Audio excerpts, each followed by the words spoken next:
Please stand and the affirmation. If you will, repeat after me. I do hereby affirm that I will tell the truth and nothing but the truth to this committee today. Thank you. Mr. Davenport, please proceed. Thank you, Mr. Chairman, and ladies and gentlemen on the committee. My name is Peter B. Davenport. I'm the director of the National UFO Reporting Center, which has been located in the state of Washington since October of 1974. I'm delighted to be here and to especially have an opportunity to present data to the committee that I think is of special value to not just every member of mankind on this planet, but in point of fact, every living organism on this planet. And what I'd like to do, Mr. Speaker, if the chair doesn't, or Mr. Chairman, if the chair doesn't object, is split my presentation into three brief parts. First of all, I'd like to present a little bit of material on my background. Then I would like to discuss the National UFO Reporting Center and what it is. I'm probably introducing it to many members of the committee for the first time. And then I'm going to take an opportunity to walk the committee through a number of the roughly 86,000 reports that are in our database that I've collected over the last 19 years. Please. That's fine. What I'd like to do is, the only text that I'm going to read is the first paragraph of my position statement on the issue of UFOs, a copy of which should be in the packet of 10 pages of material that I've submitted to committee members. And that first paragraph very simply is, the question of whether human beings are alone in the universe is the most important scientific question that has ever confronted mankind. And that is the issue that we are addressing today. A bit of my background, and I think it's important because when a person is a ufologist, there's always the question of mental balance. At least this is what I'm told by people who look at my data and look at how I collect that data. So just a few brief comments. I've worked in both the public and the private sector, have a very good education, and I think the committee has a one-page biographical statement on my background. Have an educational background in biochemistry and genetics, international business. I am a former Russian translator for the US government in the Soviet Union. In June of 1979, I qualified as an escort interpreter for the US Department of State. I've spent many years teaching at the university level. I'm a businessman, former founding president of a successful biotech firm in Seattle. So I'm probably not construed to be, or cannot be construed to be, some kind of unusual, quirky person. And I speak within that context. It's important to create the context so you can understand what I'm discussing this morning. Let me move to the second phase of what I'd like to present, and that is the National UFO Reporting Center. Founded, as I mentioned earlier, in October 1974 by my predecessor as director in that capacity. His name is Robert J. Gribble, a retired Seattle fireman who had a lifelong interest in the subject of UFOs, and in July of 1994 he turned over the reins to me, and I think I can honestly report to the committee that it's changed my life and changed my outlook on what reality may be. The UFO Reporting Center has a hotline, rings 24 hours a day. We also have a website, ufocenter.com, where over the course of the last 19 years I've accumulated approximately 86,000 written reports. I estimate that that represents roughly 1/3 of the reports that have been submitted to our center. What I would like to do, and my gratitude to Congressman Bartlett, he gave me a wonderful opportunity yesterday when he made his, I think, commendable statement alluding to the press and the perceived lassitude there and how they behave with regard to the issue of ufology.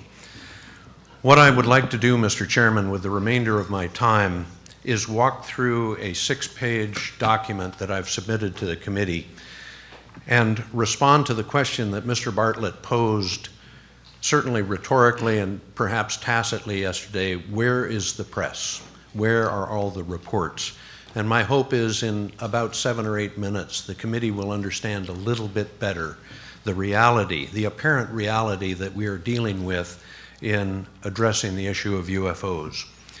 If the committee could please turn to page 1 of the document listing a number of reports. Out of deference to the chair, I would like to start with a report from the state of Alaska from the year 1936. And this goes back to a question that Congressman Cook posed, I believe in the late morning of Monday of this week. He said, where are all the reports from past years? And I'd like to address that. Eklutna, Alaska. Yeah, that's it. October 1936, 2 teenage boys working in that city of Alaska, at that time no doubt a small city, were employees of the CCC, Civilian Conservation Corps, building a camp there. They decided to hitchhike into Anchorage, Alaska. As they were walking towards Anchorage, hoping to get a ride into that city, they encountered an object that looked roughly something like a flat iron. Mr. Holger Berg, one of those teenagers, reported to me in September of year 2000.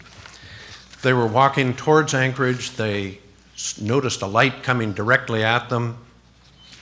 They were relieved because it was cold in October of that year, and they thought it was a truck with only one headlight. Lo and behold, it turned out allegedly to be something else. It was a triangular craft that passed right overhead, scared them so badly that they dove into a snowbank to get away from it. Next case, McMinnville, Tennessee. Questions have been posed before this committee, and the committee has commented: do UFOs ever crash? Do they have malfunctions? On the 7th of January, 1995, precisely that seems to have occurred over the city of McMinnville, Tennessee. A fleet of objects seen descending over the airport in McMinnville for several minutes. One of them appears to have blown up. Tonight, during my longer presentation at 9 p.m., I will show the 5-page handwritten document prepared by an investigating officer of what happened there.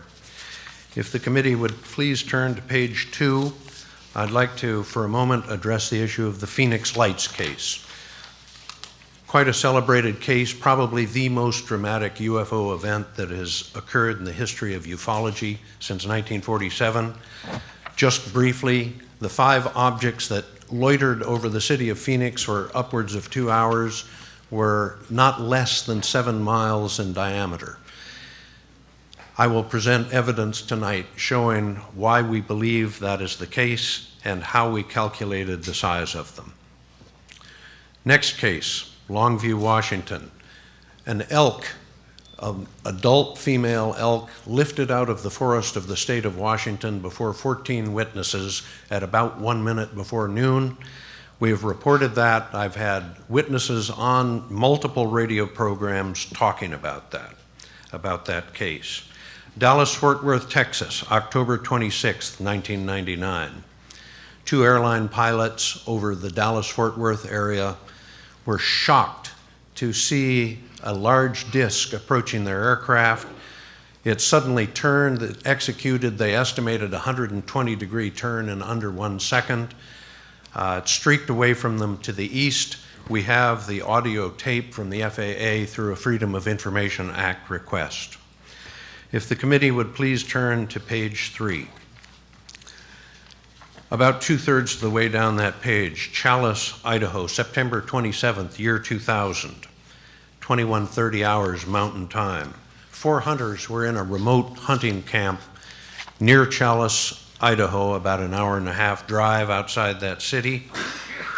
One of the men exited the trailer that they were in to secure food for dinner that night. He was shocked by what he saw hovering above their camp, a triangular craft, dark. His flashlight, as he jumped up on the back end of his pickup truck, swept across the sky What he saw above him shocked him so badly that he fell to his knees and started yelling. 3 of the others in the trailer came out, and they observed the object suddenly, slowly move off, go up the side of a nearby mountain range, go over the top of it.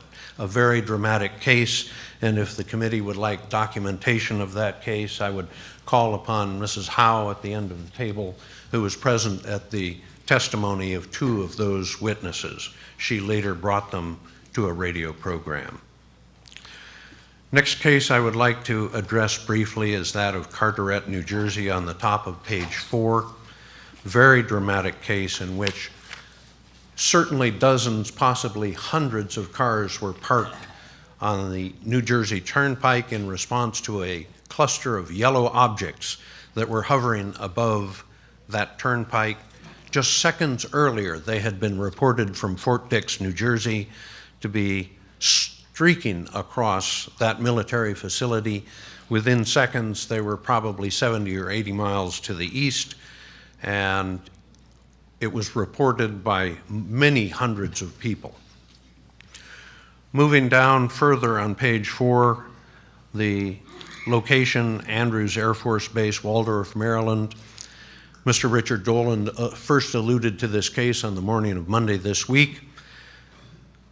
A blue object, there's an error in this citation. I think Mr. Dolan reported it accurately, however. A blue object seen streaking over Waldorf, Maryland on that date, July 26th, the year 2002, being pursued by 2 F-16 fighters. Minutes later, it was seen returning the opposite direction, also pursued by those same fighters. A very, very interesting case. The case below it, Meriwether County, Georgia, April 13th, 2003. 3 people driving in a closed vehicle. The driver was shocked to see a cluster of red objects pursuing his vehicle.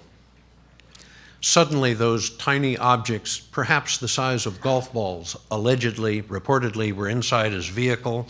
They stayed in the vehicle for an estimated 20 to 30 seconds. Suddenly, all of them coalesced around one of the occupants of the vehicle, the older brother of the 2 brothers.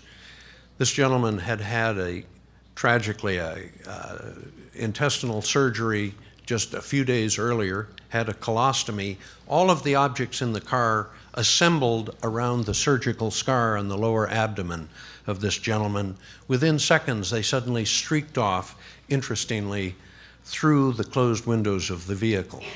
I've had 3 of those people, those 3 witnesses, on an international radio program talking about their experience. If the committee could please turn to page 5.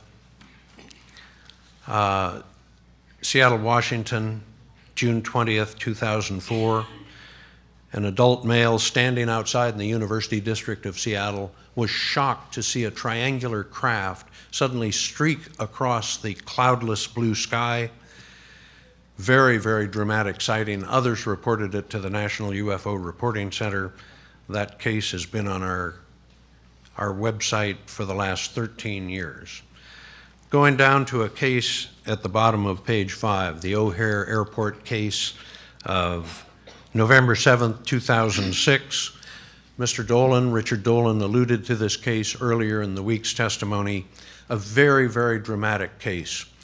A disc estimated to be some 30 to 40 feet in diameter, hovering above gate C-17 at O'Hare Airport, seen for perhaps as long as 10 minutes or even longer.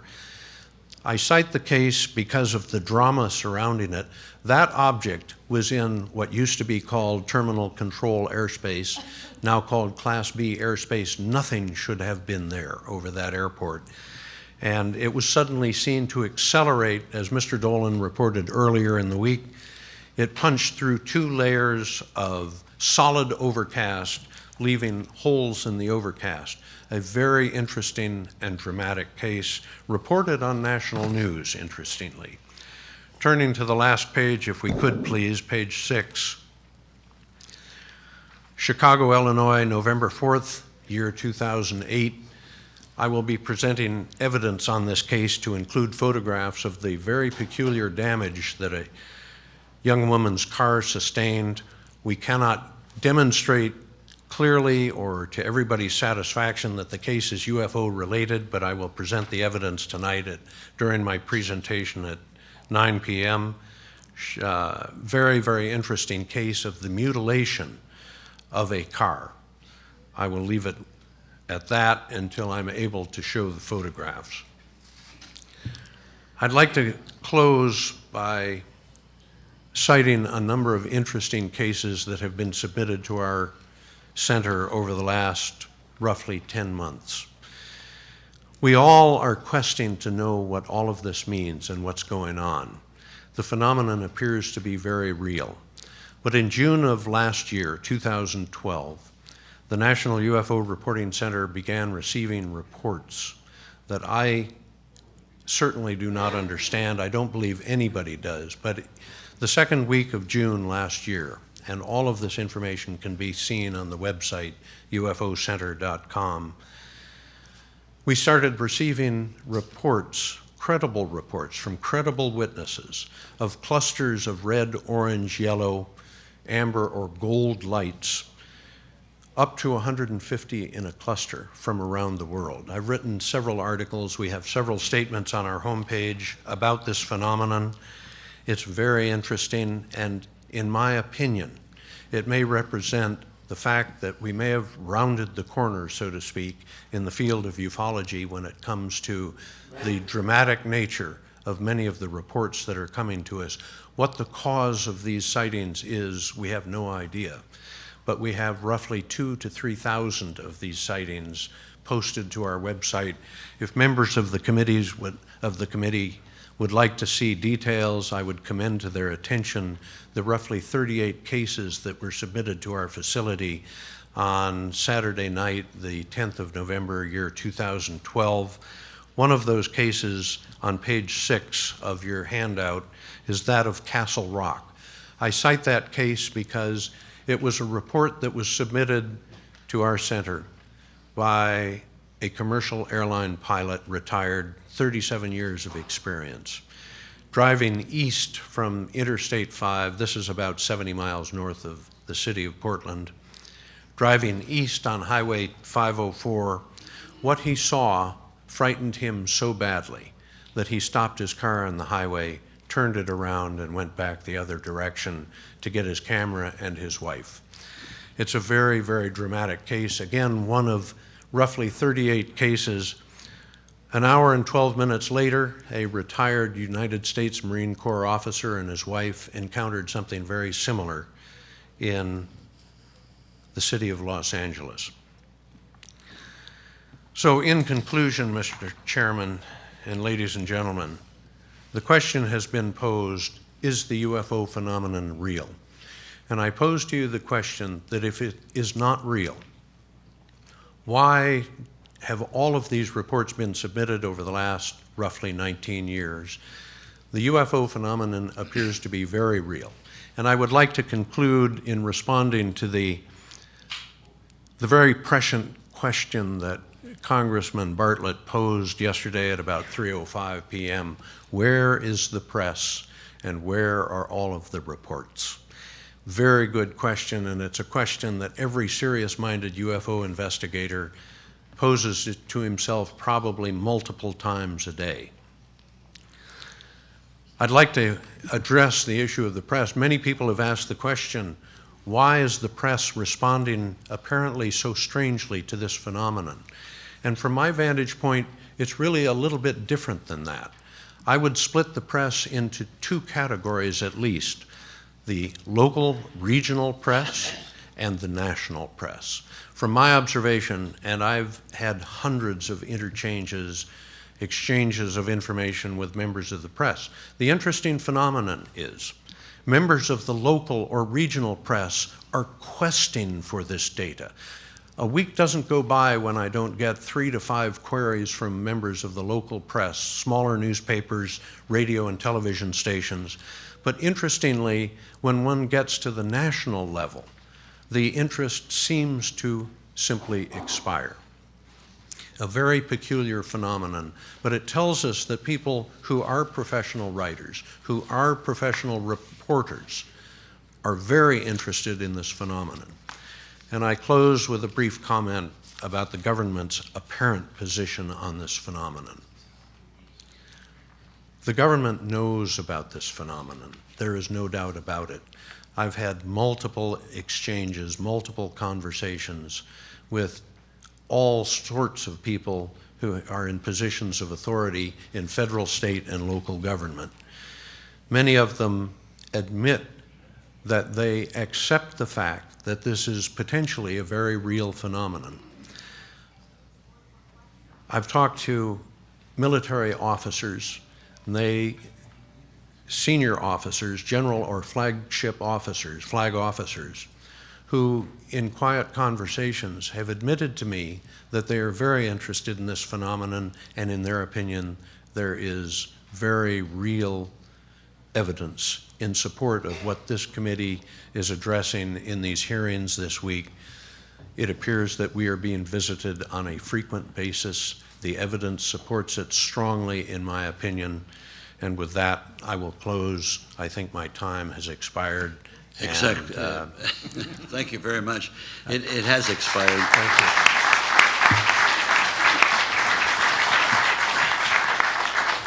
I want to underscore a different style from my personal point of view. I do not intend to interrupt any of the speakers.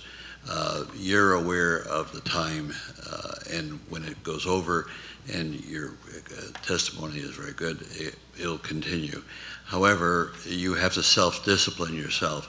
And in case you have problems with that, you can just look at me, and when I'm doing it like that, that means wind it up intelligently so that you look good. And I want to commend you, Mr. Davenport. You have a great political style, and that is when you're going over, you repeat that you're going to close in about 3 or 4 times. I do apologize, Mr. Chairman. Okay. I should okay. have noticed the time card, and I was so focused on... No, you stay focused. Stay focused on your message. We'll worry about the time. But we appreciate your testimony. Mr. Robbins, the floor is yours, and we'll allow you the same latitude. But keep in mind that when we're biting into time, we're biting into our time to question you and to have a discourse that may be more germane to our particular interest. So discipline yourself. And Mr. Robbins, please go forward, and I won't interrupt you I'll keep unless I that in have mind, to. Mr. Chairman. Good morning, Mr. Chairman, distinguished members of our committee. I was only scheduled here to do this yesterday afternoon, so my opening statement is a bit rough at the edges. I've been involved in the field of UFO studies for more than 30 years. As a researcher, lecturer, activist, consultant, author, and conference organizer. I've consulted to numerous television and radio shows, films, appear on radio regularly commenting about these subjects, write a column, actually a new one that will be starting in June for a new online magazine called UFO Truth, published by my friend and colleague to my right, Gary Haseltine. I'm also the co-author of a 540-page book that was a bestseller in the United Kingdom entitled Left at East Gate, a first-hand account of the Rendlesham Forest UFO investigation, Rendlesham Forest UFO incident, its cover-up and investigation. For these 30 years that I have pursued this subject, I have done it on a number of fronts, always doing my utmost to approach each new case, witness claim, research paper, or interview free of prejudice or agenda. My only objective being to get myself and my readers as close as possible to the truth of what I've been looking into, limited only by my investigative skills, means, and applying as much common sense as possible wherever possible. Before proceeding, however, I feel I should put on the record that I am self-trained as an investigative writer. And if anyone in these hearings has a background more opposite than my friend and colleague Peter Davenport. It's me. I began my professional life as a painter and film historian. I taught painting in New York City for many years at my alma mater, the School of Visual Arts. And as I developed as a writer, I supported myself continuing as an artist, as a manager of a distinguished repertory theater company in New York City, as a New York City tour guide, and as a copywriter. I also worked for 8 of those years as an online phone volunteer and shift supervisor on the busiest crisis intervention and suicide hotline in the United States. Some may feel that such an eclectic and decidedly unrelated background may not be much of an asset in the field I ultimately choose to pursue. I can only beg to differ. Subjects I've chosen to investigate have included, but not been limited to, the origins of the UFO ridicule factor, roadblocks on the path to disclosure, the United Kingdom's Rendlesham Forest incident, the strange death of James Vincent Forrestal, first Secretary of Defense, as some of you know, and an early casualty of UFO secrecy. At least that are my conclusions. Critical thinking, deductive reasoning and ufology, stress and UFO studies, the UFO abduction phenomena, and UFOs, organized religion, and fundamentalist thinking. As this morning's discussion topic is listed as various topics, I believe I qualify. While I stand ready to try and answer any questions to the best of my ability this committee may have, I'd particularly like to invite you to focus in on 2 of these particular areas of study. One, the so-called UFO ridicule factor. We now know for a fact the subject of UFOs and their implications have been regarded as extremely serious by our military and intelligence communities from at least the summer of 1947 on. More seriously, in fact, than any other matter facing this nation since the end of World War II. Why then have the overwhelming majority, and Mr. Davenport hit the nail on the head, we divide the media's general relationship with the subject of UFOs into 2 areas. Local and regional news gatherers are overall very serious, inquisitive, and genuinely respectful of this mystery. Major media has singled this subject out for a level of ridicule, sarcasm, and condescension matched in post-war journalism.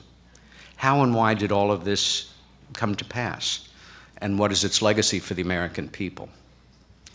The second subject is one you were introduced to during yesterday morning's hearings. That is the UK's Rendlesham Forest UFO incident. I first heard of these events in the autumn of 1983, shortly after the story broke in Great Britain. The following year, I met and chatted briefly with Larry Warren, the former United States Air Force security police officer who had, completely on his own, and to a degree at great risk, certainly to his peace of mind and character, become the whistleblower in this case, was directly responsible for the FOIA that resulted in the release of Colonel Halt's January 1981 report, which was then published in England in '83, and the story broke.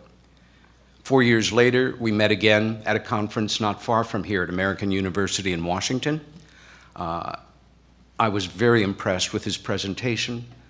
Fully authentic military witnesses who can be fully vetted and prove their involvement are not all that common. You've had the privilege of hearing several of them yesterday afternoon. I decided I wanted to interview this guy. He decided, after hearing me on a panel discussion, he wanted me to co-author a book with him. We met the next weekend, we talked all weekend, and by that Sunday afternoon we shook hands, and I was very excited. I was going to be writing a book. I was looking for a serious project to get my teeth into. I thought it might take a year or 2, obviously result in a huge bestseller, a movie deal, many checks to endorse, and women to fight off. Life does not always work out the way you think. The book took 10 years to complete. It cost us everything we had. It cost me, to a great degree, my peace of mind. It's brought me back to England since more than 20 times. I had no idea what I was getting into. But when we completed it, it was a bestseller in the United Kingdom. It was immediately in the library of the then new Prime Minister Tony Blair. One of our greatest champions in the United Kingdom became former Admiral of the Fleet, former Chief of Staff of the Ministry of Defense, Lord Peter Hill Norton, who as an MP brought his hardcover copy onto the book of the floor of House of Lords and confronted the then Secretary for Defense with 4 questions taken right out of the book, all of which were demurred. When my co-author lost his passport, the State Department refusing to renew it for quote-unquote speaking out on sensitive defense issues in a public forum on foreign soil, it was nobody less than former Attorney General Ramsey Clark who pro bono helped us restore Larry's passport and continue our work. The men who were involved in this as witnesses, and it was only touched on yesterday, were put through absolute hell. Some of the things that were done to them were unconscionable as far as I'm concerned. And this is of more interest and focus for me than whatever the source of the intelligence is behind the events of December 1980. I applaud John and Jim for fighting for the truth to come out about this. I think all of these men are still struggling. And in fact, we are all clear in former Deputy Base Commander's Charles Halt's terminology that these men were meddled with, and in some cases are still sorting out implanted memories from actual ones. Hence comes a certain amount of contention within this case that continues 33 years after. I hope I can clarify some of it fast, and again, thank you for the privilege of appearing before you.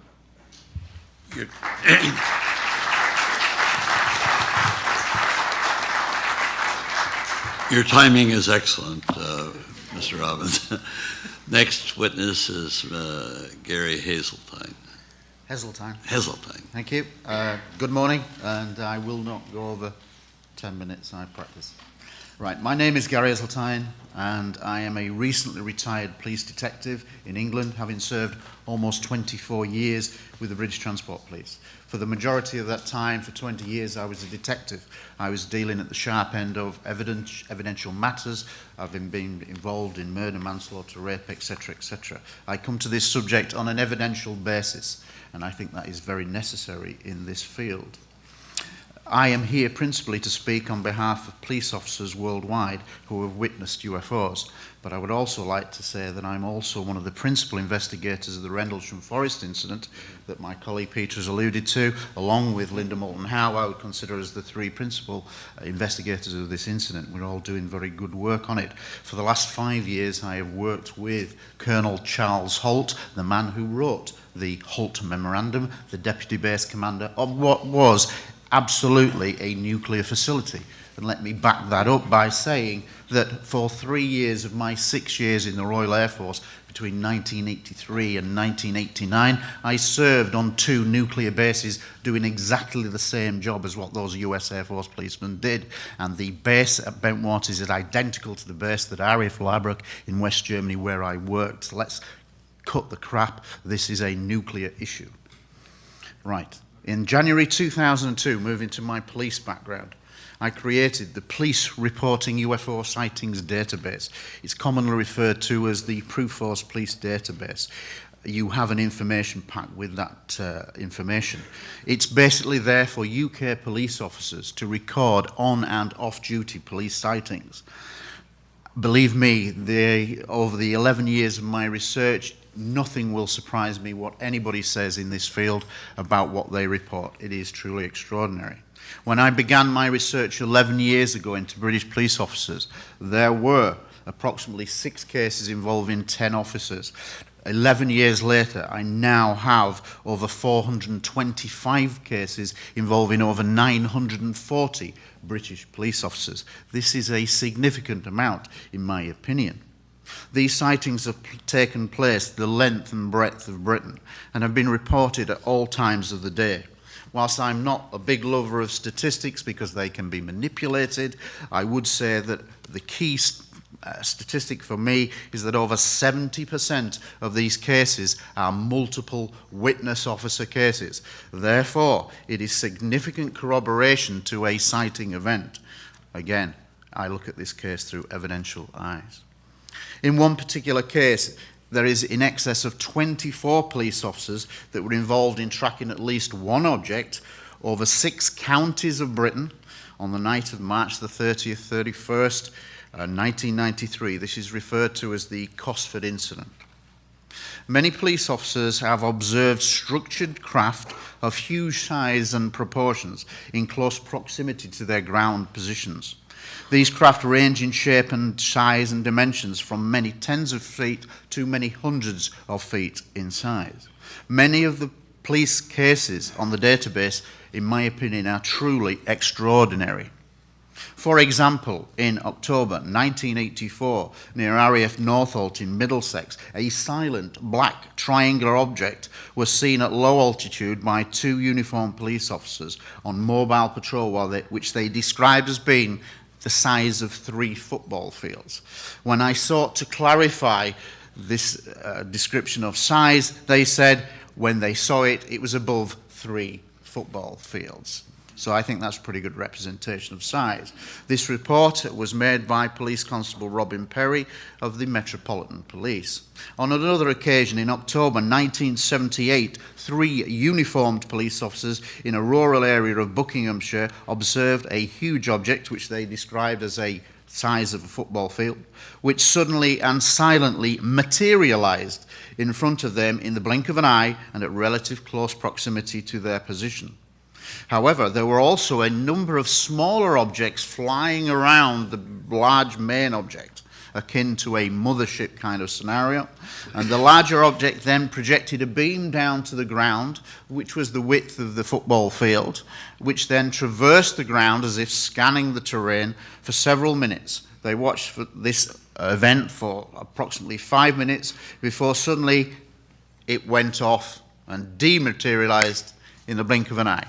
1 second it was there, and then it was gone. And this has been described as like switching on a light bulb on and off.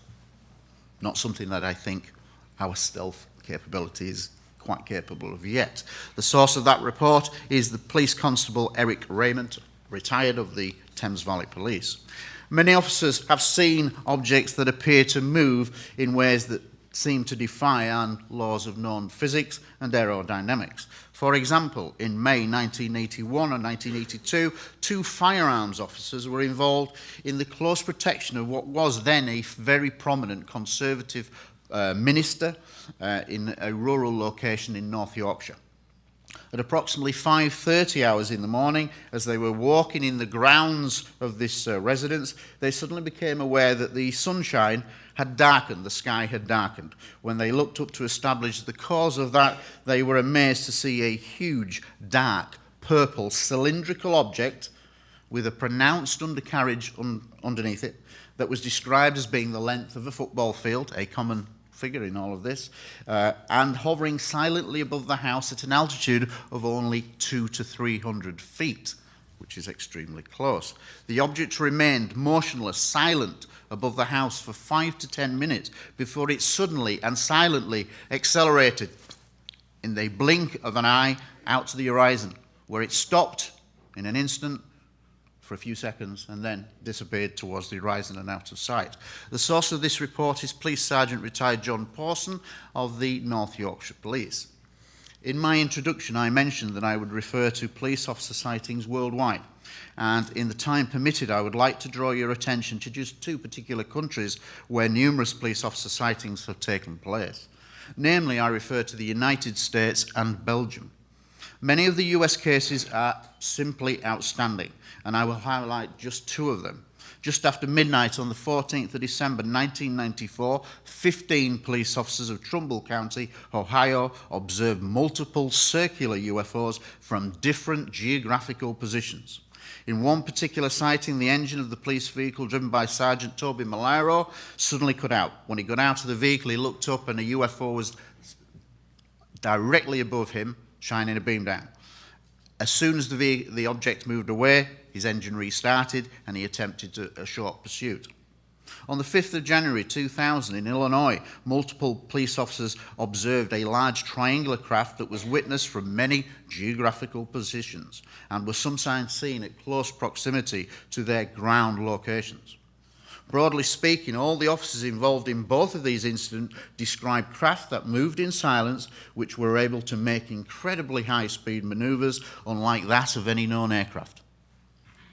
Finally, in the skies above Belgium between 1989 and 1991, hundreds of police officers observed large triangular objects all over the country. Many of these sightings involved multiple police officer witnesses and were frequently seen at close proximity to their ground locations. In addition, many of these sightings were confirmed on multiple civilian radar and multiple military radar facilities. In the allotted 10 minutes given to brief you, which I'm trying to keep to, I would like to say on behalf of police officers worldwide that they are seeing actual structured craft, physical in nature, and which move in ways that they have never seen before or since. In closing, I urge this panel to accept their collective testimonies as genuine and that they offer compelling circumstantial evidence that many of these sightings represent extraordinary, unknown, structured craft moving in the Earth's airspace. In closing, and on a personal note, I believe that the time is now to lift the veil of secrecy that has shrouded this subject for over 60 years, and the subject of UFOs should now be openly accepted in the mainstream media as being real in nature, and which in turn would allow people to come forward from all walks, all life, all countries, without the fear of ridicule and a risk to their careers. As a police detective of many years' service, I believe that the collective testimonial, documentary, and physical evidence obtained in over 60 years of UFO research overwhelmingly confirms that some, and I repeat the word some, UFO sightings do represent an ongoing extraterrestrial engagement with planet Earth. I am deeply honored to be here before you today. And thank you, the panel, for being courageous in coming forward at probably some cost to yourselves in your reputation. But you are, and whether the mainstream media are here or not, this is historic. And it will be looked back as an historic event. And you will be congratulated in time for your participation. Thank you.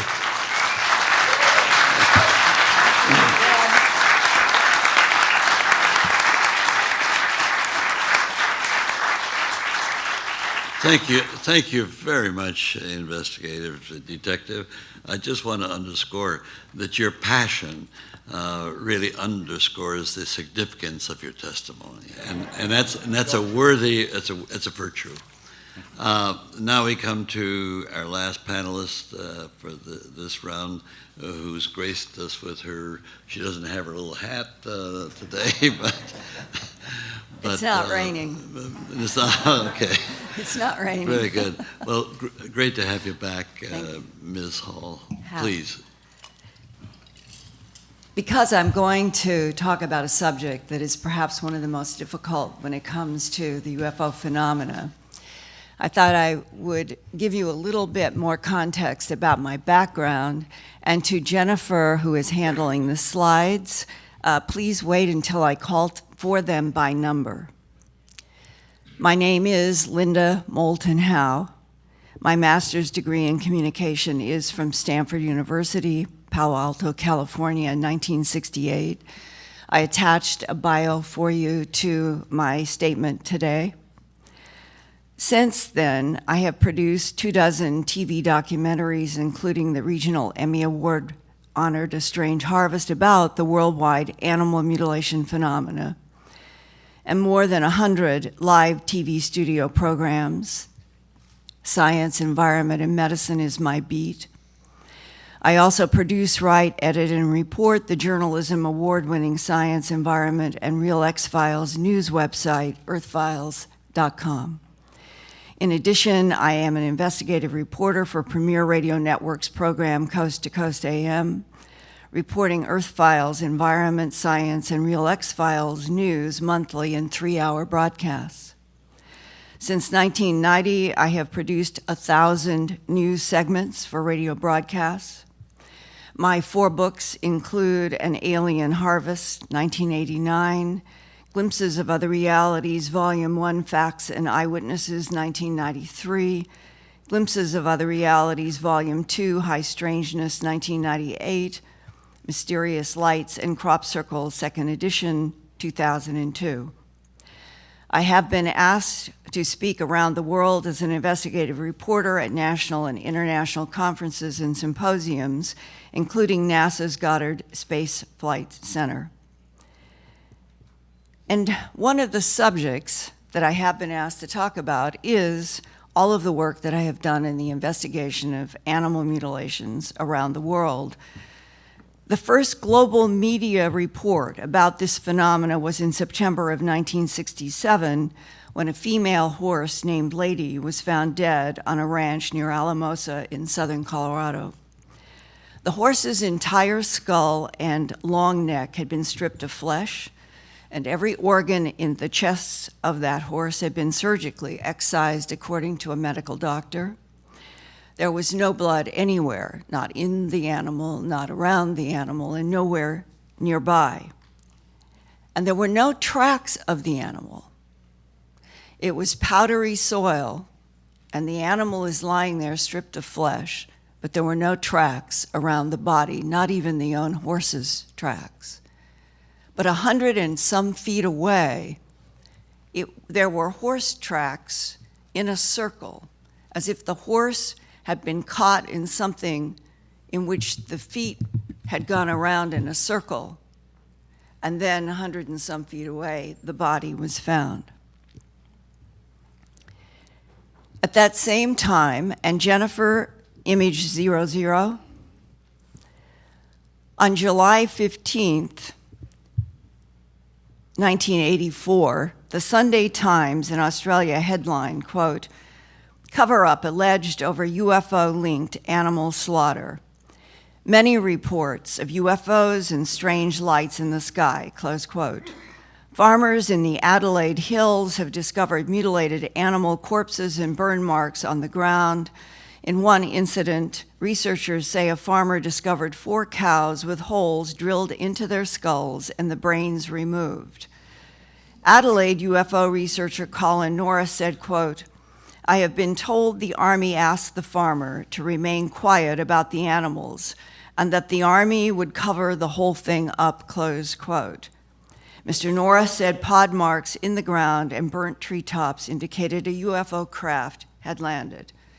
That was Australia in 1984, and we should have up that headline at 00. Yes. And Australia has played a very interesting role in this historically, because the BBC in 1979, when I started the work on A Strange Harvest, there was a producer there who told me that they had a journal from 1911 that had been published about 104 sheep being found in an Australian billabong with an ear, eye, tongue, genitals, and rectum cored out. 104 all in one billabong with no blood and no tracks around those animals either. Image 13. This map shows geographic areas where animal mutilations have been reported since 1967 at least, barring the fact that Australia has reported many before. By 2013, every state in the United States and every province in Canada have had bloodless, large animal mutilations, as well as other countries. No one knows for certain how many animals have been mutilated over the past half century in the United States and Canada and around the world. Many mutilated animals are not reported because ranchers are either afraid or do not want public attention and potential ridicule. Image 14.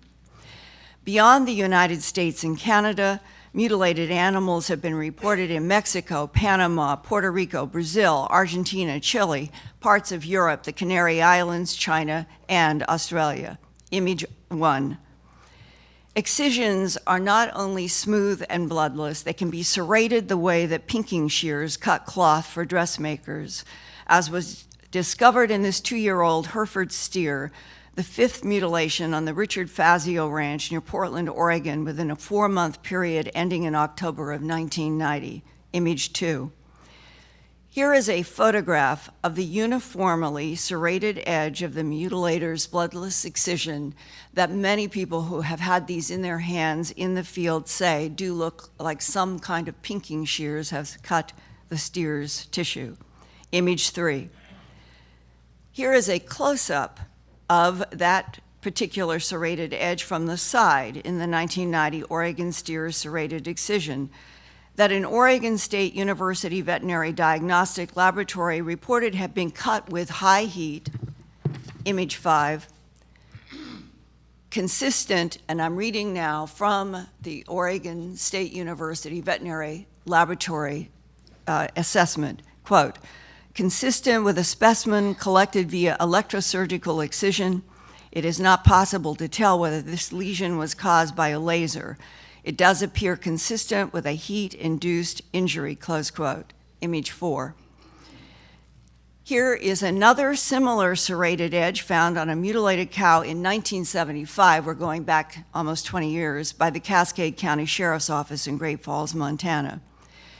The issue of lasers came up early in the animal mutilation mystery because there was no blood. There had to have been some kind of cautery. But then I worked with John Altschuler, MD, pathologist and hematologist in Denver, Colorado, going out to animal mutilation sites myself to collect tissue and fluid for him to study from the animals. One of his first confirmations was cooked hemoglobin in a mutilated cow. Slide 6. Here is what normal cow collagen looks like under a microscope, image 7. And here is mutilated cow tissue in which the hemoglobin has been cooked by high heat at the excision site. Dr. Altschuler also showed me photomicrographs of the mutilator's excision in comparison with known laser surgery.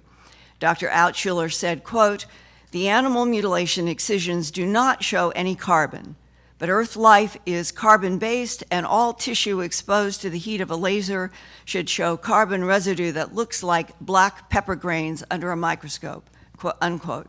We never found any carbon residue on mutilator excisions we studied, raising the question, what is the surgical instrument? Does it work by sound frequencies or some other technology unknown to Earth medical science? Image 8. Here is a classic example of the bloodless removal of an udder from a cow that had just given birth in Ashdown, Arkansas, discovered on the morning of March 11, 1989. And I'm showing you, letting you know, this is one of the cleanest kind of phenomena. The excision is there, and the animal is not alive, but you can see how pristine the scenes are. The editor of the Little River News, Jim Williamson, contacted me, and I called Dr. Altschuler, who wanted Jim Williamson to cut a rectangle of cowhide that would include the mutilator's cut.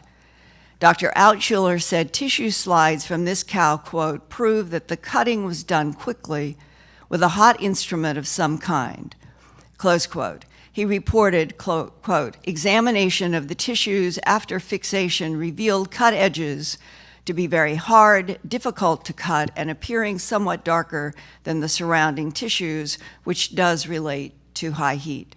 Image 9. Photomicrograph number 1 has an arrow which points to the separation line.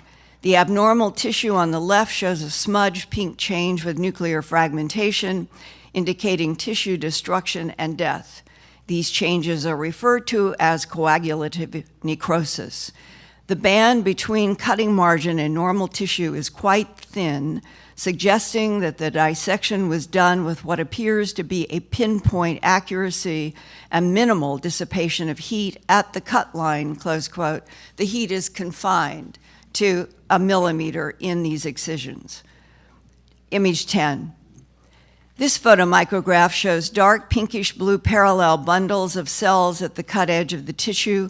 These changes are referred to as the string bean sign by a pathologist, indicating tissue exposure to high heat, as in laser or hot needle surgery, but again, there is no carbon residue. Image 11. In this photomicrograph, the tissue is from below the hide surface and is called dermis.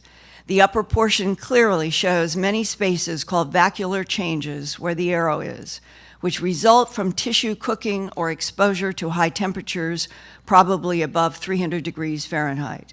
Image 12. In the lower left-hand corner of this photomicrograph is a distinct color change from a light normal pink to a dark pink. The darker collagen tissue is damaged from some injury source, but shows a striking lack of inflammatory change. This suggests that the procedure of injury was relatively fast. Taking all the microscopic findings into account, one would have to conclude that the surgical procedure performed on these animals took place quickly, probably in a minute or two, and utilized high temperature heat as a cutting source applied in a fine probe or cutting instrument, close quote. And we are talking about the excision of an ear, eye, jaw flesh, tongue, the sexual organs, and the rectum in less than 2 minutes, leaving physical evidence that has been repeated. Myself, I have cut tissue from at least 30 of these animals in pastures all over the United States. And all of the findings are exactly the same. How do you excise large sections of tissue and leave the evidence of high heat without carbon residue, no blood and no tracks around the animals, and do it in 2 minutes or less? Lynn Lauber, head of animal mutilation investigations at the Royal Canadian Mounted Police in Calgary, Alberta, in 1980, where the local Canadian media were told by the RCMP that the cause of the mutilations there, in the hundreds, were satanic cults. But Lynn Lauber called me at KMGH-TV in Denver after the broadcast of my TV documentary, A Strange Harvest, and he said that he had seen my documentary, and he was calling me because, and this is what he said to me, he knew that something from outer space was involved in the mutilations that the RCMP in Canada had investigated. When I asked him, why then have you told the media the perpetrators are satanic cults? He said, the reason was that he felt the truth was too difficult to report publicly. And that, to me, sums up the metaphor of not just this 21st century or the 20th century, but this is a phenomena that I understand has been going on for thousands of years, and we are just catching up to it. And when Sheriff Tex Graves, in September of 1979, in my very first interview with somebody in law enforcement about animal mutilations when I began doing A Strange Harvest, told me, Linda, the perpetrators are creatures from outer space, quote unquote. And I felt the same shock that perhaps you do. The truth is, law enforcement has long known from their own eyewitness accounts, they've seen the beams of light in pastures.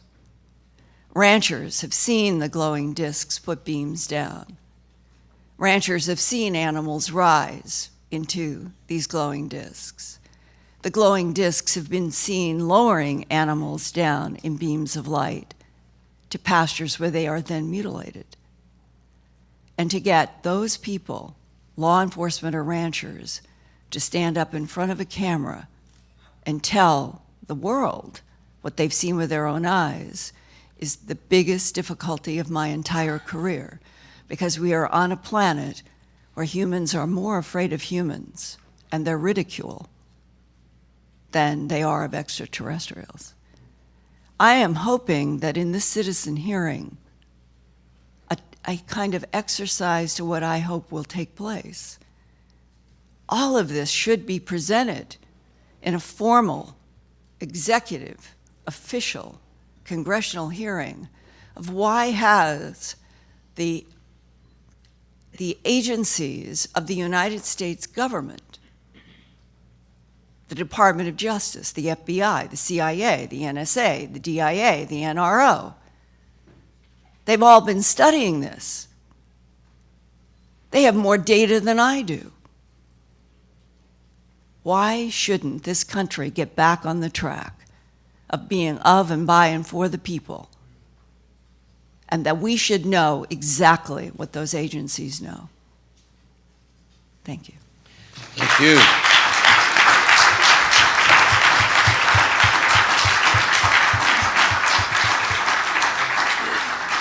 Thank you all for your fine testimony. I'd like to yield to my colleague from the House, Mr. Bartlett. The floor is yours, sir. Thank you very much, and thank you all very much for your testimony. Mr. Hazelton, you mentioned some concern expressed to you about the contribution of statistics. Yes. It reminded me when I was working on my doctorate, and that was a long time ago. I got it in 1952. I came in one morning and my major professor, Norman Phillips, said, "You know, Roscoe, there are 3 degrees of liars." I said, "Sir?" He said, "Yes, there are liars, there are damn liars, and there are statisticians." So that was his view of the problem. When I got home last night, my wife called me and she said, "There's somebody on the phone with a very heavy accent that wants to talk to you." So I went to the phone and it was somebody from the BBC. And they said, "We understand that you're involved in a citizens' hearing in Washington, D.C. about extraterrestrials." And I said, "Well, that's not quite my perception when I accepted the invitation to come to be a part of this citizen hearing." And I thought to myself, this is a bit like the elephant and the 3 blind men. One of them felt its broadside and said, "Gee, this is a wall." Another felt one of the legs and said, "This has to be a tree." And another felt the tail and said, "This is a rope or a vine." And so what you think these hearings are about depends, I guess, upon your context and of your experience and what you had in your head when you came here. I knew before I came here that UFOs were a real subject. Unidentified flying objects. Even the Air Force, in their not very truthful fact sheet on closing down Project Blue Book, admitted that there were 701 unidentified. That's what a UFO is, an unidentified flying object. So even the Air Force admits that they're unidentified flying objects. My interview on the BBC last evening ended with my question: what are they? There's clearly something out there that cannot be explained as beams of light or swamp gas or hallucinations or anything. When more than one person sees it from different angles, when there is a radar track, this is real. This is not something that you can argue away. My hope is, as a result of this hearing, that the media will, even if they believe that this is all crazy, that everyone who believes in, now I believe in UFOs. I'm not quite there yet that they're extraterrestrial. Maybe that's because I'm a scientist, and I know that the closest possible place I'm told where there could be life is 37 light years away. What that means is, unless they have some way of communicating faster than the speed of light, it takes 74 years to ask a question and get an answer back. So obviously you can't be controlling something from that far away. Now, my forebears, not very long ago, since I am Anglo-Saxon, my forebears not very long ago were running around Europe in animal skins in a Stone Age. So I have to be pretty arrogant and presumptuous to believe that there isn't somewhere out there in this huge universe some civilization more developed than mine. And I note that we still have these stupid wars and kill each other. And there's got to be a civilization somewhere in this huge universe with 1 billion stars in our galaxy and 1 billion galaxies out there. There's the statistical probability that there is life somewhere else just has to be very, very high, doesn't it? I would hope that what comes of this hearing is that the press recognizes that here is an opportunity for some really interesting stories. There is reporting out there, and then after the reporting, what is the explanation of it? I'm sure the Air Force thought that they could explain away nearly 12,000 or 12,618 sightings. They explained away all but 701 of them. And there are a lot of sightings that, that are searchlights on clouds and that sort of thing. And so it would make very interesting press, I would think, to report these sightings and then to report the analysis of the sighting. What did it mean? So the press doesn't have to buy in to extraterrestrials. They don't have to buy in to any of this. They simply need to do what the press, I think, is supposed to do, and that is report what's out there. And why wouldn't this make, and they don't have to buy into the lunatic fringe. If somebody cites something, somebody cites something. Why not report it? Then we report the sighting. They don't report anything. You've told me about fairly recent sightings. Mr. Davenport, I haven't heard any of that in the press.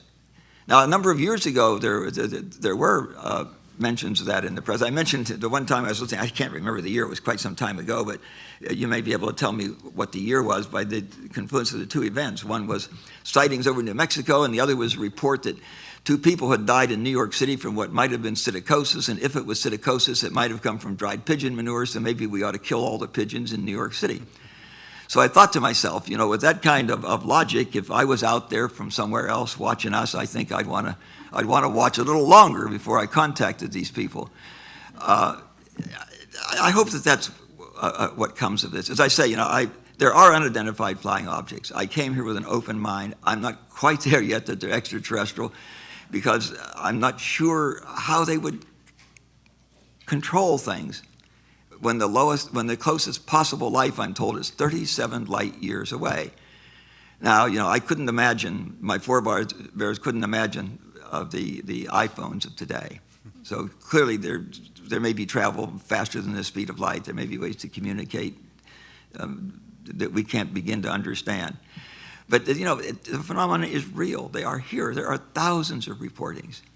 And I will do everything I can. I think I have some credibility. I will try to do everything I can to convince the press that there's some interesting stories here. The story may be, this guy's really a wacko, isn't he? He's reporting these crazy things. But in any event, isn't there an interesting story to all of these sightings? There is something there. Why? Who has been successful in convincing the press that these are not reportable? It's supposed to be a free press, free country, the truth out there. Why isn't it? Thank you very much.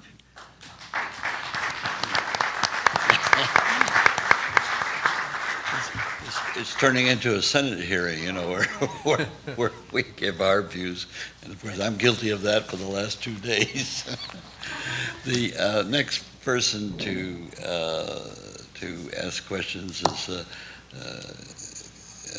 Congresswoman Lynn Woolsey. Thank you. More interesting information. There's no question about it. I'd like to just add on to what Congressman Bartlett said. It's not just the press that needs to start bringing this forward. It's our government, and we know that. Maybe if our government will listen and investigate, I mean, they're doing it somewhere probably, but if they bring it out in the open, that would make interesting press, and it would not be press libeled kooks, I don't believe. And I actually have questions, but I want to say there's no kooks in this room, and I am so impressed with all of you, so thank you for letting me be part of it. Peter Davenport, you said that there's over 80,000 written reports and examples that you get. I mean, reports you get every year on your hotline and in your organization? We receive probably between 3,000 and 6,000 reports a year. We have, I think, 86,000 reports From the accumulated beginning. in our database. Okay, well, give us an example or two of what somebody would call about that actually resulted in incredible action. Thank you for the question, Congresswoman Woolsey. I would go right to the Phoenix Lights case in response to your question. The most dramatic case that I've handled in my roughly 50, 60 years of investigating the UFO phenomenon. Again, the size of the objects was unimaginable by terrestrial standards. The triangular object that hovered for an estimated 5 minutes over the intersection of 7th Avenue and Indian School Road that night, again, this is March 13th, 1997, hovered there for 5 minutes. It subtended an arc of about 135 degrees from the vantage point of people on the ground. It was that large above their heads, at which time it was not less than 8,000 feet above ground level. The size of these objects by itself tells us that we're dealing with something extraordinary. That object was capable of hovering motionless for 5 minutes. I'm going to ask you to talk about what came of that. I mean, so you discovered, you heard something and it turned out to be something that people could see, and what came of it? I mean, so why did it matter that we knew this? Well, it appears that a very unusual event occurred. It's generated multiple books. 6 videotapes of various objects that night were taken. It was an extraordinary event that went largely unreported in the national press. It occurred on March 13th. The first national article in the USA Today did not appear until Wednesday, the 18th of June that year. Was anybody harmed? Did anything happen to Arizona because of this? Not that I'm aware of. I think the full story is yet to be understood, and I'm not sure we'll be able to obtain the full story, but about 1,500 witnesses submitted written reports.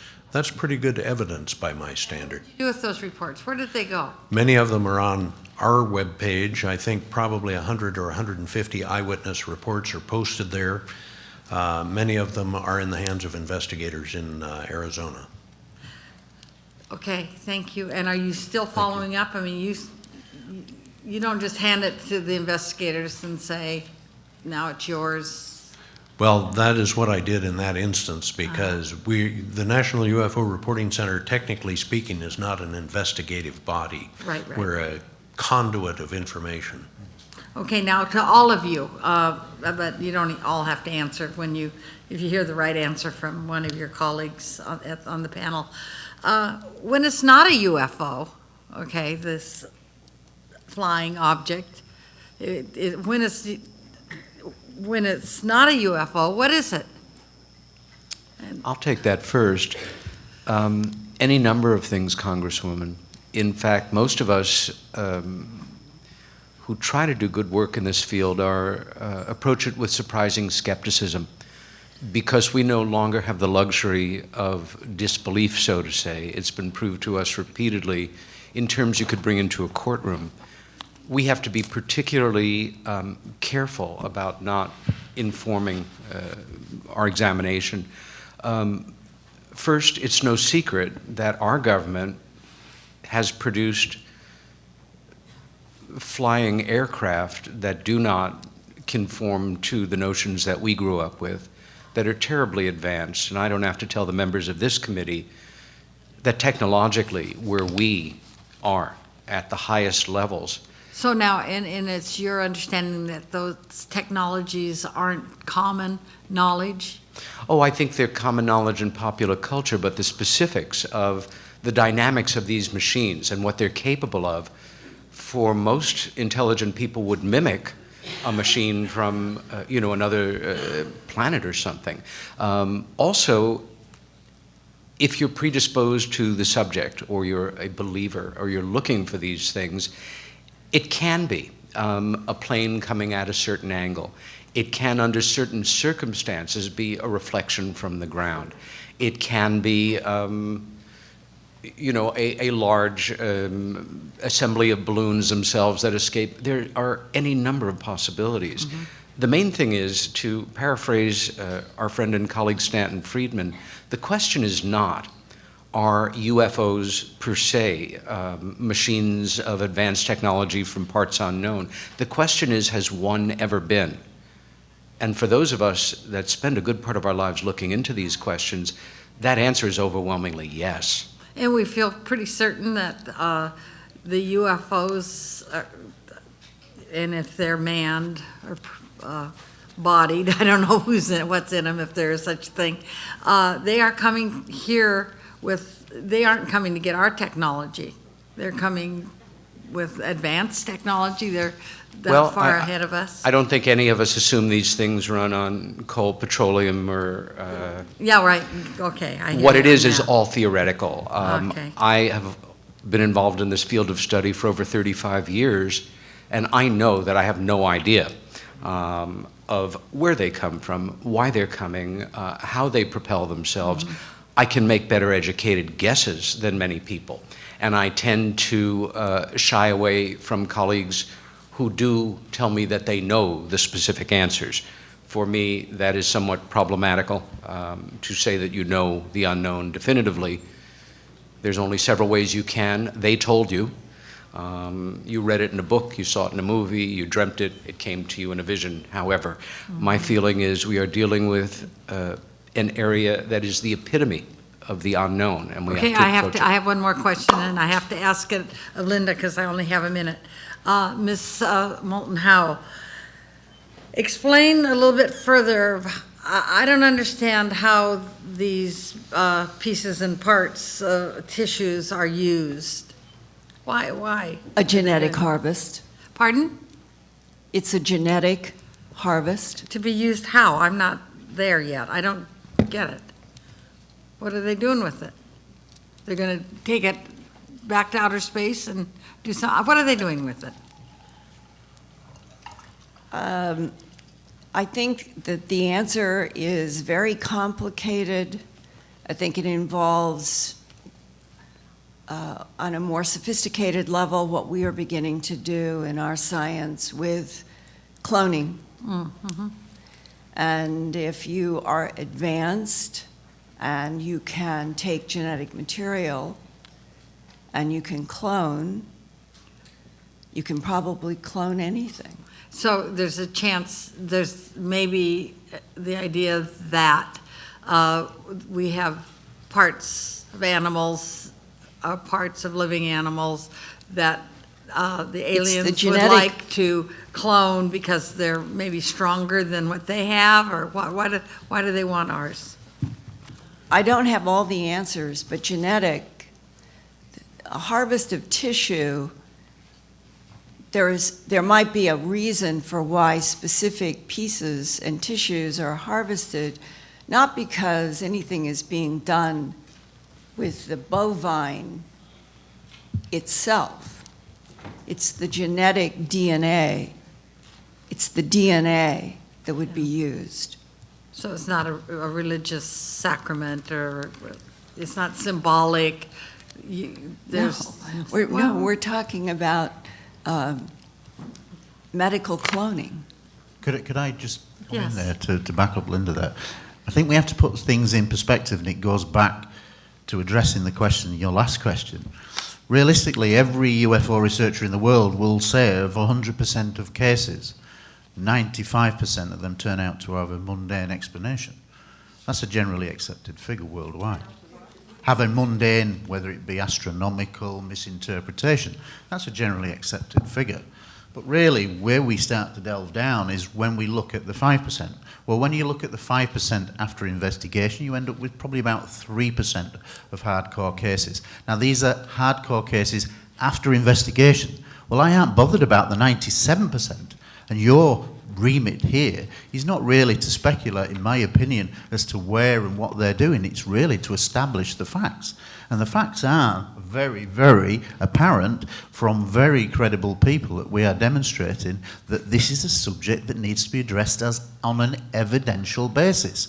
And it's not for us to speculate really where they're coming from, what their agenda is. It's really to look at the evidence. This is a hearing to look at evidence, and this is what we should be doing. And the evidence in that 3% is what counts. And the media really need to look at the 3%, the cases that defy all explanation after investigation. That's what evidence is. Is there evidence that would stand up in a court of law? Yes, there is. If there was a plane crash scenario just outside this building and we all happened to be on a coffee break, we'd all be material witnesses to it. However, when we talk about UFOs, the media suddenly make us all crazy. And that is wrong, and this needs to be addressed. And the panel in front of me are the representatives that can help make that happen. We are relying on you to use your voice and experience to listen to the evidence. And that's all any UFO investigator wants. All we want is a level playing field. That is not a lot to ask in the world. We just want to present evidence. But, sir, are you suggesting we listen and don't ask questions? No, of course not. But in the limited time frame that we have, I mean, we we're have not only experts so up little here. time. If we don't ask the mundane, simple question that Absolutely. the public is asking, you aren't going to get anything out of this panel. No, I accept that, Yeah. but we're here Yeah. to look at evidence. Thank you. We'll go But to the our- evidence goes to implication, and that's what you're asking about. And the implication of all of this is most of the world is probably at the stage of pretty lights in the sky that form patterns or can be stationary and put beams down. And what I just presented to you in a brief way was just a tiny, tiny scratch on the surface of 33 years of my trying to understand animal mutilations and why, which goes out to 1,000 other branches. Okay. If the pretty lights in the sky and the beams for centuries have been involved with harvesting material from this earth, I don't know that there's any Homo sapien who can answer why. But there is no question in my mind or anybody who has investigated that we're dealing with advanced intelligences, with advanced technology that can fold space-time, sir. That's how it's faster than the speed of light. And that in so doing, that their focus is on what we as Homo sapiens have only begun to investigate, and that is the DNA, the genetic material, and that we're now finally doing experiments in the subject of cloning. It's a bottom line that what is happening on this planet, and it has for centuries, is there is a harvest of genetic material, plants, animals, and humans. Why and to what end is a very complicated story. And I think that what I had just realized, and you're asking me the question which goes to implication, is that the disconnect between the current world population of 7 billion and what is actually happening on this planet in relationship to other intelligences, the gap is so great that to address the details that are known and what our government knows is so difficult that right now the inertia of silence on the part of government agencies who have a great deal of information, let me guarantee you, that they feel that this is a subject that cannot be presented. And I do know that there was a high-ranking naval officer who told one of his lower-ranking officers who had seen a craft who was exposed to the photographs from Roswell of the bodies. The high-ranking authority, when asked by the low-ranking authority who had seen the craft, and asked the higher-ranking, when are you going to tell the people? And the answer was never. And the implication there, politically, is that we are now in the United States of America, where there is an unstated policy of total, complete silence for the foreseeable future because it is too difficult to change what has been known to something that might upend a lot of subjects. Thank you.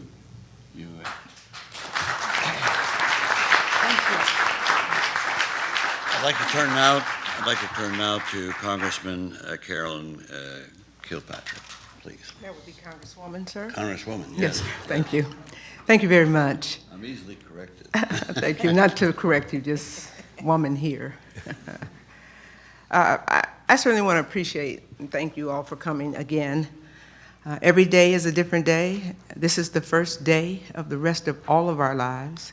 How we use it, how we put it together, how we share and give back is what we're here for. So I commend you for your testimony. A lot of notes, a lot of work, and my mind is boggled.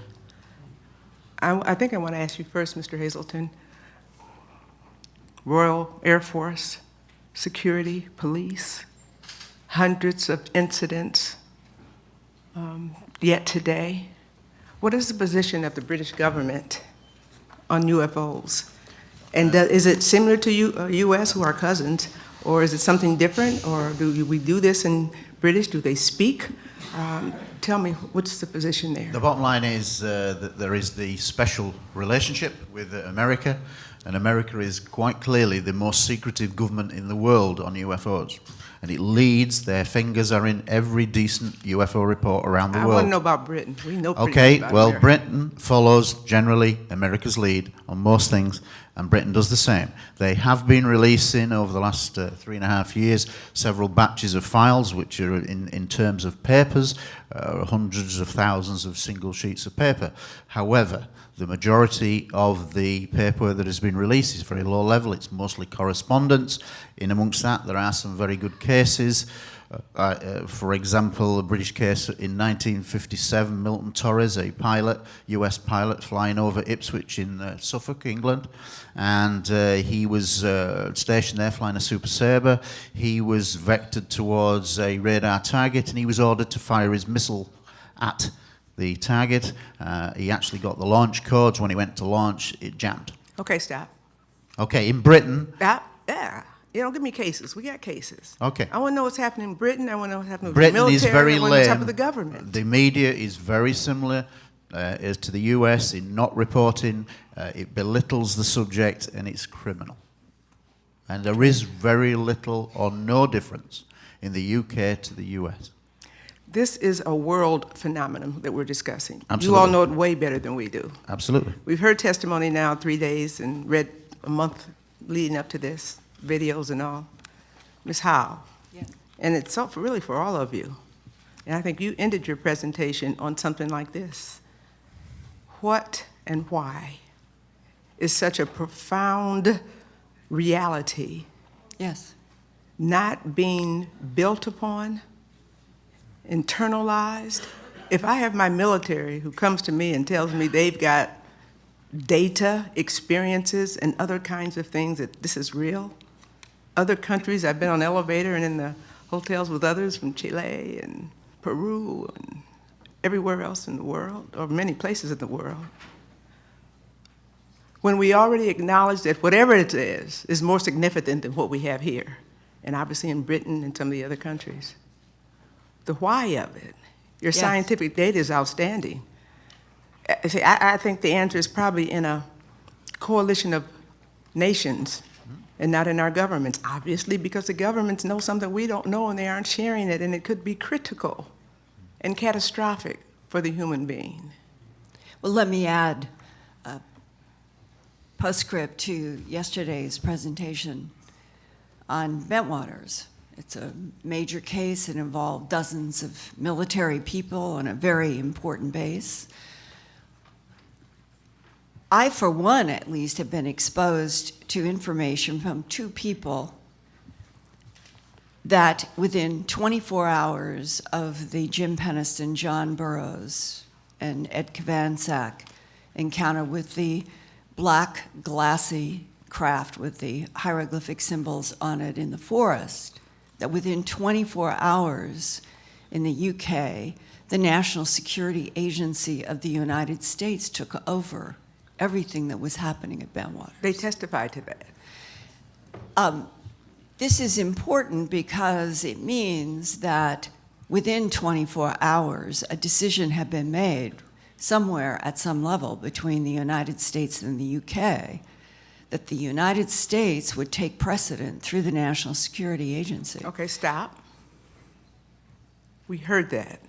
No, I'm not good. I don't know the scientific part of it. I'm just going to tell you the political and what we do and what things we know about our country and the world and our relationships with various countries of the world. You got to teach us something else. Well, wait, let me just finish my point, because don't give me that testimony we had yesterday. We all heard it, we got notes, and we got to read it and embellish it. I want to move it to the action phase. You came here to ask us to do something, and we got to know how, what, and why. Haven't got there yet, and maybe by Friday or next month, or as we move this over the next couple of years, we'll get closer than you've got in 30 years, and you're to be commended.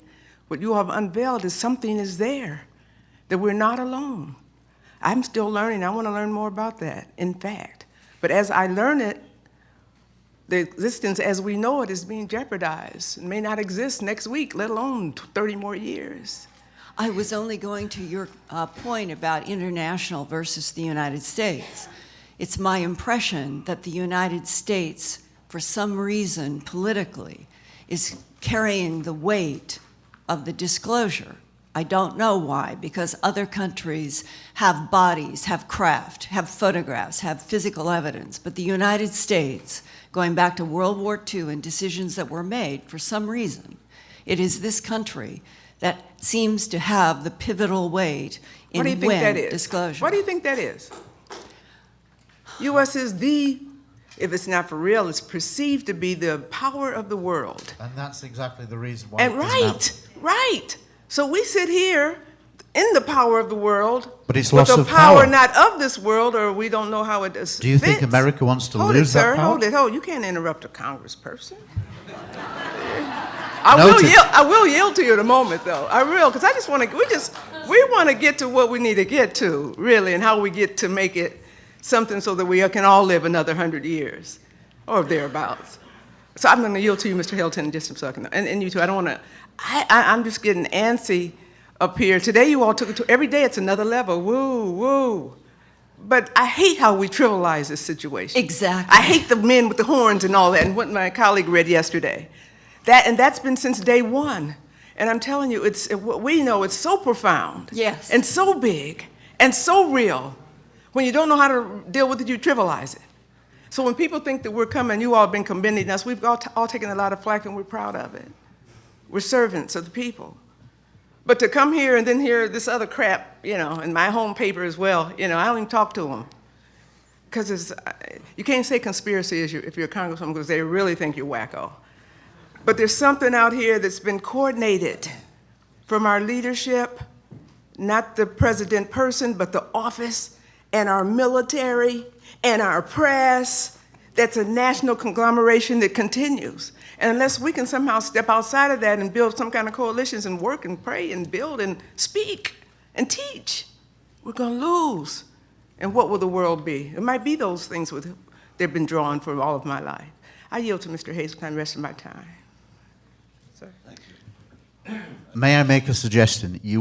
I witnessed on Monday what I thought it was an historic moment at the end when you were concluding, summing up the first day, where you all said, no, we should have congressional hearings. Now, for a ufologist, that's an amazing thing for you to say, and I appreciate that tremendously, but I think what I need you to do, realistically, as people with over 80 years experience, is to say that to NBC, CNN. So ring up your colleagues at 6 o'clock today and say, I'm calling a press conference collectively where all 6 of you say, we believe in you. Point. Do you think that the press listen? We talk to the press for 10 minutes, 30 minutes. They take the 10 seconds that they want I know That's what why we're it's got to be battling a with. people-to-people thing. It's not going to be from the press. I know It's that, not. but we battle the press, and that is the principal reason why nobody knows this We're in subject. the press club. Have you seen the article in any of this post? Precisely. But why aren't they here? They're here. They are. Can I just add momentarily onto my colleague's thoughts? It's not so much that you're saying something on the record about your reevaluation of this subject based on the knowledge that you're acquiring here and in your readings. It's the cumulative effect of all of you and the people now serving in your positions that will make the change. But it must begin somewhere with people taking a stand like your good selves. We believe it. Thank you. Thank you.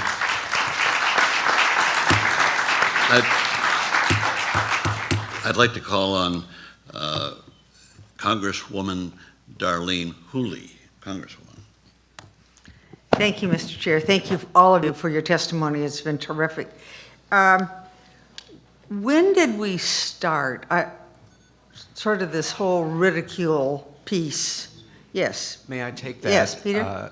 It has become a research specialty of mine, and it begins literally the summer of 1947. For me, I began questioning this over 20 years ago. How is it that my saying to you, Congresswoman, I saw something in the sky the other day or the other night that I couldn't recognize or did something that I had never seen, case closed. Why is it that in terms of 66 years of Western journalism, popular culture, attitudes and ideas about flying saucers and little green men, that you hear me make a simple observation and you're wired to think, gee, I didn't know Peter had mental problems, or maybe he's kind of gone mystical, or he wants to feel special, or he wants to perpetrate a hoax, or he wants to be on the Oprah show, or. In the words of the late Dr. Wilhelm Reich, evasion of the obvious. Why is it? How did that happen? It wasn't an accident. I spent years studying that first wave of media. I'm the only person you've ever met that has downloaded and read in order every single article the New York Times has ever published on the subject of UFOs, extraterrestrials, flying discs, etc. In order, repeatedly looking for a pattern of reportage. And it begins the week after the Roswell incident. The Times didn't even deem it worthwhile to make that first report when it was reported that a machine of undetermined origin had crashed outside of this town in New Mexico. They waited until the cover story had gone into effect. And I would say, as a non-statistician, 98% of the New York Times coverage, and I stress here that in 1947, even more than now, the New York Times was the flagship of Western journalism. It still is in print terms. The influence the Times exerted over the other news syndicates was marked.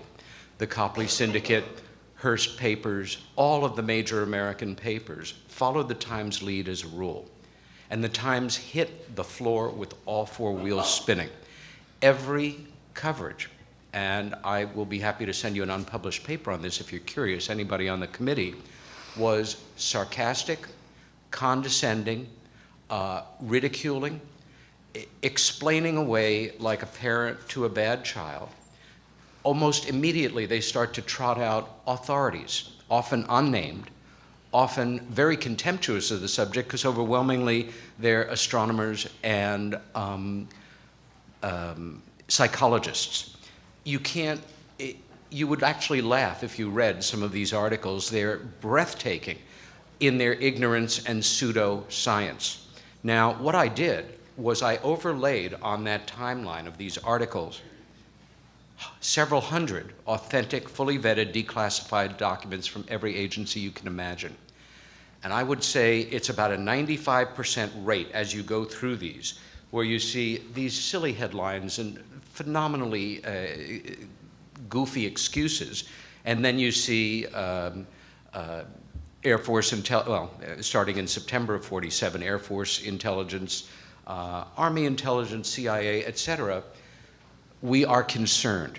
These are not Soviet. They may be extraterrestrials. By the way, two words at the time in 1947. Okay. and so on. And what happened was, it was drummed into the minds of editors, reporters, that this is the way this thing is reported. Now, again, I stress these are the nationals. The locals, as Peter said, have almost always had an inquiring mind and acted independently, actually searching for information.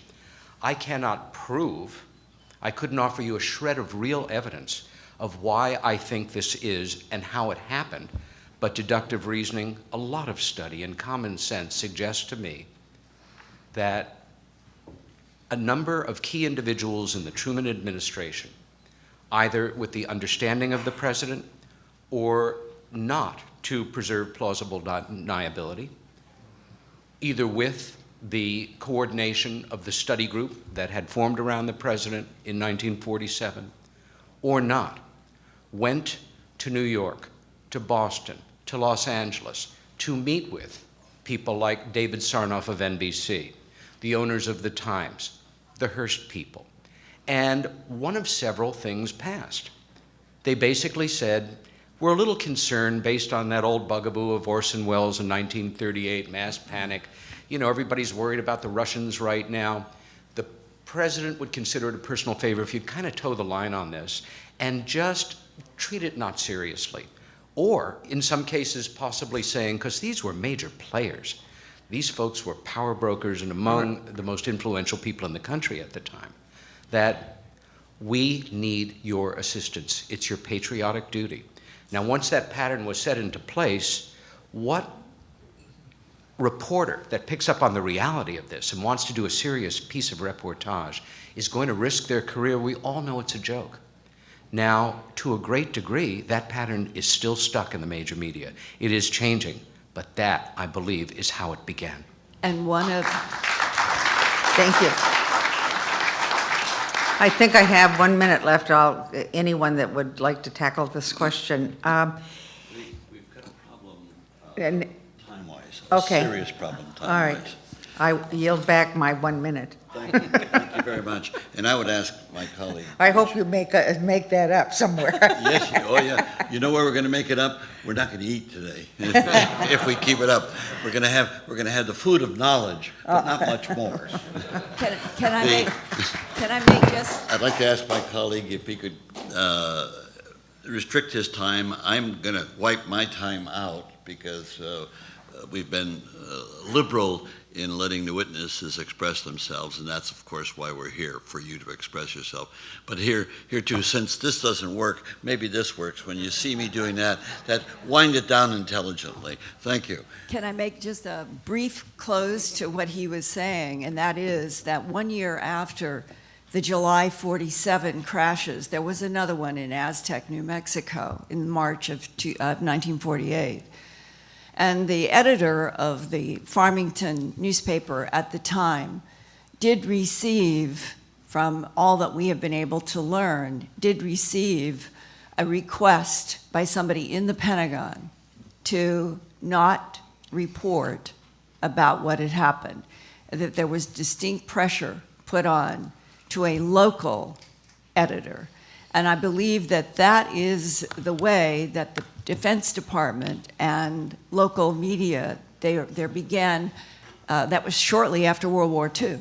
And so the population was less, and the local media were much, much more inclined to take some requests by the Pentagon. Thank you. I now yield to Congressman Mike Cook, Merrill Cook, I'm sorry. Thank you, Mr. Chair. Peter Davenport, you indicated you received about 86,000 incidents, I guess, over the years, about 3,000 to 5,000 a year.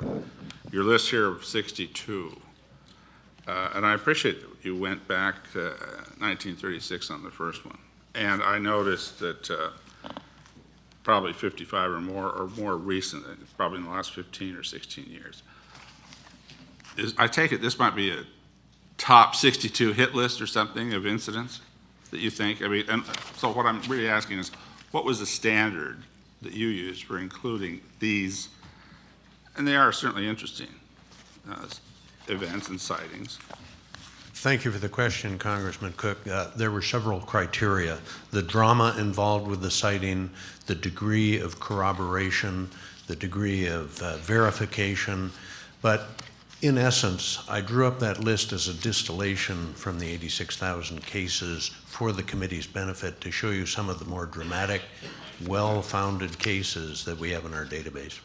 And you, like others that have studied this, would probably say that a high percentage of the 86,000 that you've received are probably not credible. I mean, it doesn't take a very high percentage to make a really important case here. So Correct. I'm trying to get a sense of what you think would be a credible percentage of all those numbers. It's very difficult to quantify that. I've attempted to do it, but the difficulty is it is very difficult to know for sure with 100% accuracy what is a genuine UFO sighting and what is not. Well, I think you've put together some very good work on sightings of UFOs. So I'm going to jump to the next thing. And until I saw the last statement, I was sort of accepting this, but I have to say, and it's not too different than the concern that I think Congressman Bartlett expressed earlier. You said here at the back, without indicating ET aspects of these sightings. Now, maybe there are some that you just didn't include in this list, but that it's a fact that we have, that this is ET, that ET is real. And I'm just asking you, how, well, let me ask you this. Isn't it a leap to say, okay, UFOs exist, as Dr. Bartlett has indicated, and then saying it's ET? I mean, aren't there other explanations for UFOs? Are there no other explanations? Is it the only explanation? That's what I'm asking. Yeah. Probably not the only explanation. I have to say that because we don't have a definitive answer yet to what we're dealing with. But it is difficult for me to imagine that some of the craft and some of the circumstances that are reported to our center are of terrestrial origin, just given the flight characteristics of many of the craft reported to us. In other words, probably in these 62 cases, you would say it's the best explanation. Is that what you're saying? And is that why they get included on the list, is if you think it's the best explanation for ET? Or you're just saying, hey, there was credibility, we don't know what it was yet, but clearly they saw something. It's very strange. I mean, you have some ET index that you're applying to this list, I take it, or you wouldn't have said that at the end? Yeah, I would not have included those cases in that list had they not been of extreme interest to me. I am a scientist, trained in that capacity, and I would not have included those cases in that list had they not had associated with them good, solid, hard, objective And evidence. as part of your scientific training, you are saying here that it's still a leap between a belief in a UFO and knowing, without a doubt, that it's ET. Yeah, Okay. I would say You more. said yes? I would Well, say you more. said yup, but I want to make sure I hear this correct. And really, I want you to say what you truthfully believe and think based on your experience. Clearly, you've had a lot of time to think about this a lot, and you are obviously an impressively trained scientist. I would characterize it stipulate to all that. not so much as a leap as a step in that direction. Okay. And if these craft are not of extraterrestrial origin, I have no explanation for them. Craft that can hover motionless for 5 minutes above Phoenix, craft that can accelerate at a rate so fast that it's reported from multiple witnesses their eyes could not follow the craft as it departed. And I understand the maneuvering that you're saying, and it's certainly the best, maybe, in your mind, best explanation. I'd like to go to Gary Heseltine. I have to say that I'm particularly impressed with your list of sightings. And the reason I'm impressed is because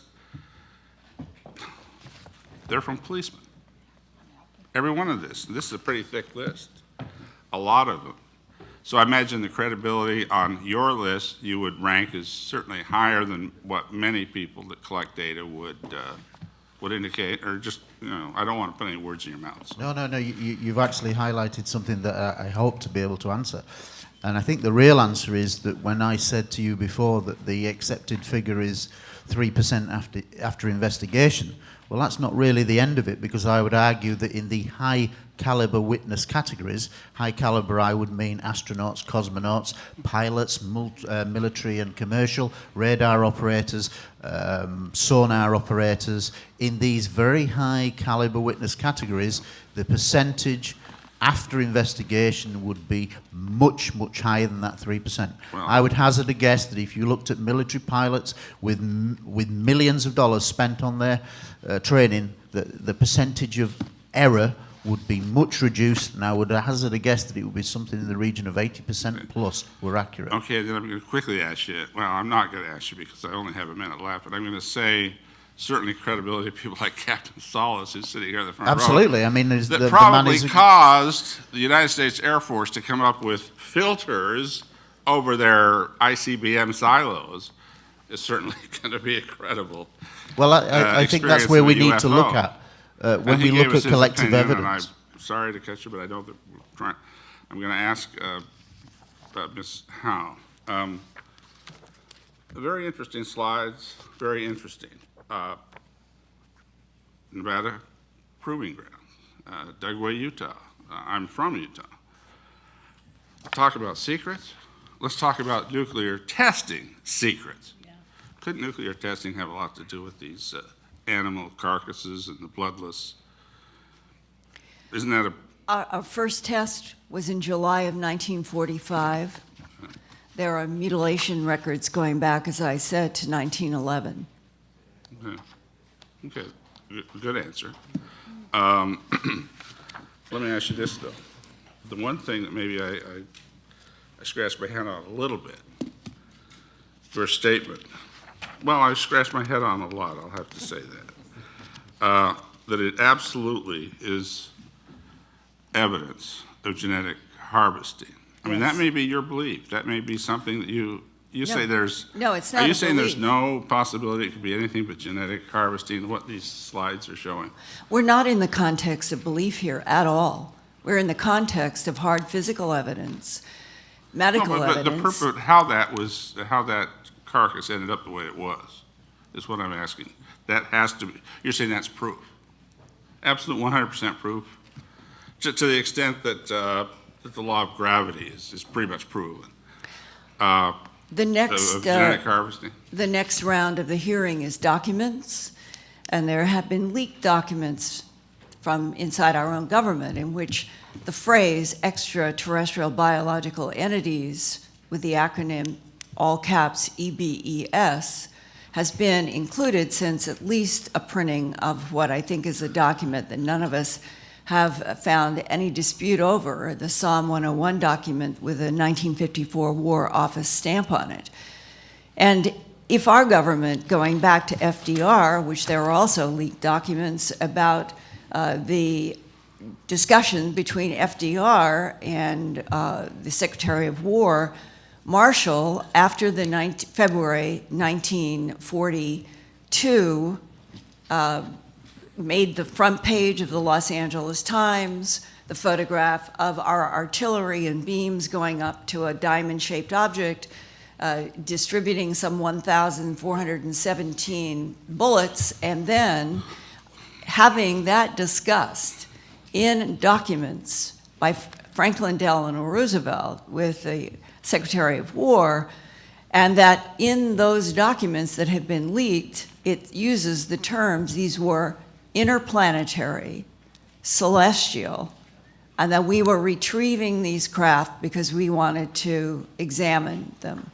That puts a context here, again, that would be before the war. Well, I appreciate your telling me that. That's interesting to me.